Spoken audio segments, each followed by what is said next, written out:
السلام عليكم ومرحبا بكم معايا في فيديو جديد. جيت وجبت لكم ميني باغيت. اليوم غنحضروه معكم جميع بحشوه زوينه بزاف ورائعه وندوزو المقادير. بالنسبه للعجينه ديال ميني باغيت غنحتاجو ليها كاس كبير ديال الحليب اللي غيكون دافي دفيناه وغنديروه في قصريه او اناء او اي حاجه كتوفروا اللي غتعجنوا فيه هاد ميني باغيت. غنضيفوا كذلك حبيبات السكر سنيده، معلقه كبيره انا اللي درت، كذلك معلقه كبيره ديال خميره الفوريه واللي كيتوفر على الخميره ديال العجن العاديه يضيفها كذلك ماشي مشكل.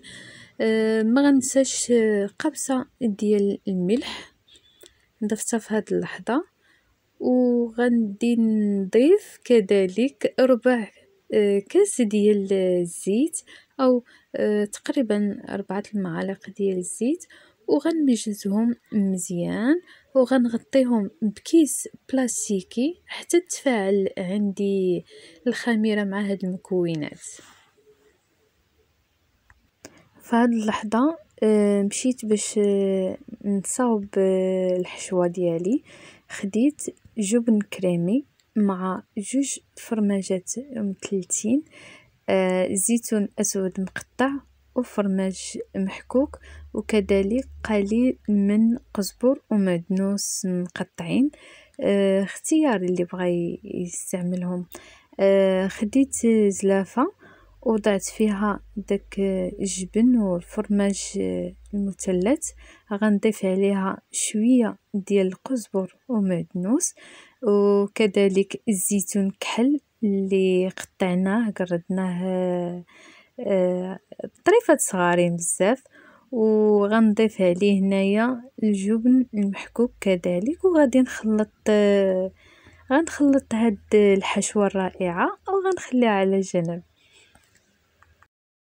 بالنسبه لهاد الحشوه اللي ضفت انايا تقدروا نتوما تعوضوها بالطون او صدر ديال الدجاج او الكفته. بالنسبه للحشوه ديال الفطائر كتكون مختلفه كذلك. هنايا الخليط الاول هو تفاعل عندي، كتشوفوا على الصوره، وغادي نحركو بالفوي شويه ومن بعد غنضيف ليه الدقيق.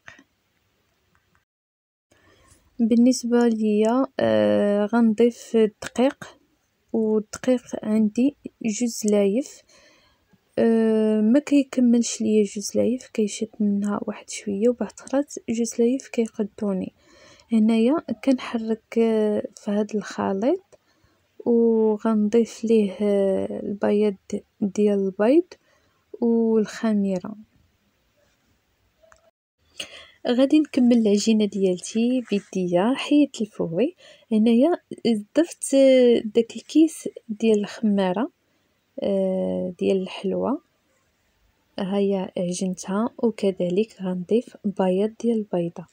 بالنسبه للبياض ديال البيضه ضفتو في العجين والصفار خليته للدهن من بعد ما غنسالي ديك الميني باغيت.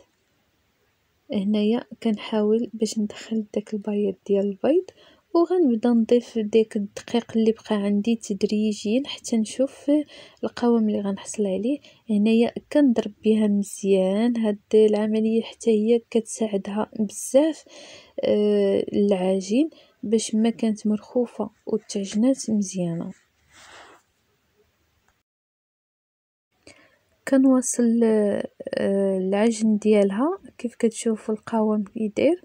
وهنايا درت تقريبا معلقه ديال الزبده خاصها تكون بدرجه ديال المطبخ، انا جبتها حتى لاخر لحظه كتشوفوها، بقيت معاها حتى خدات الحراره ديال العجين هكا وبديت هي دخلتها. وهنايا ضفت الكميه ديال الدقيق اللي بقات ليا، كنديرها تدريجيا وشاط ليا منها واحد شويه. المهم غنواصل العجينه وغنتلاقاو من بعد.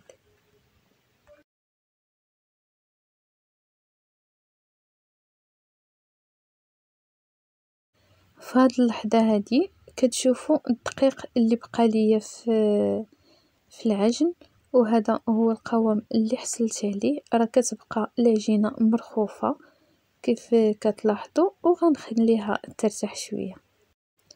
من بعد ما ارتاحت ليا العجين خديت شوية ديال الدقيق رشيت فيه سطح العمل، وغادي نكب فيه العجين ديالي كيف كتلاحظوا باش نخرج منها داك الهواء اللي فيها.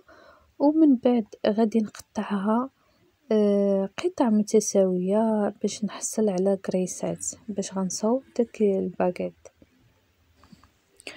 وفي هاد المرحلة جبت القطعة ديالي بديت كنقطعها في قطع متساوية كيف كتلاحظوا، وكل قطعة غادي نشدها غادي نكورها على شكل كريسة صغيرة، وغادا نخليهم حتى يرتاحوا. غنغطيهم بمنديل او بلاستيك باش متكونش ليا القشرة الفوقانية. ضروري من هاد المرحلة. ومن بعد غادي نمشيو للمرحلة اللي غنديرو فيها الحشوة على الباكيت ديالنا. كنرشو بالقليل من الدقيق، من بعد كنسرحوها بيدينا بشوية. وتقدروا تستغناو كاع على هاد المدلك غير باليد فقط. غادي نسرحها شوية عاد باش غنضيف الحشوة ديالي اللي سبق ليا وصوتها معكم، هي الفرماج والجبن والزيتون وقليل من القزبر والمعدنوس. وفي هاد اللحظة بديت كنواصل باش كنعمر داك الكريسات ديالي، كنعمرهم بالحشوة ديال الجبن، وغادي نسدهم على هاد الشكل كما كتشوفوا كيف كيتسد الباكيت. نسدوه مزيان وكنقلبوا باش تكون ديك الفتحة هي الاسفل ديال الباكيت. غنستمر على هاد الطريقة حتى نكمل الكمية كاملة اللي عندي، وغادي نخليها في اللاطة اللي فايت ليا دهنتها بالزيت، وغنخليها حتى يخمروا ليا شويه عاد باش ندهنهم. هنا هاد اللحظة خديت الصفار ديال البيضة وضفت عليها شوية ديال الحليب وقليل من الصوجة. غادي نحركهم، هذه هي باش دهنت الباغيت ديالي. نزينهم بسمسم او حبة سوداء او البافو. هنايا التزيين تيكون اختياري. هنايا كما كتشوفوا خديت البانسو بديت كندهن فيهم وغادي نزينهم، وغتشوفوا النتيجة في الآخر. من بعد ما كملت ليهم التزيين دخلتهم للفران باش يطيبوا. من بعد ما طابوا ليا قدمتهم لكم بالصحة والراحة. نتمنى الباغيت ديال اليوم ينال الاستحسان ديالكم ويعجبكم، والى اللقاء في فيديو جديد على قناتي ان شاء الله باذن الله.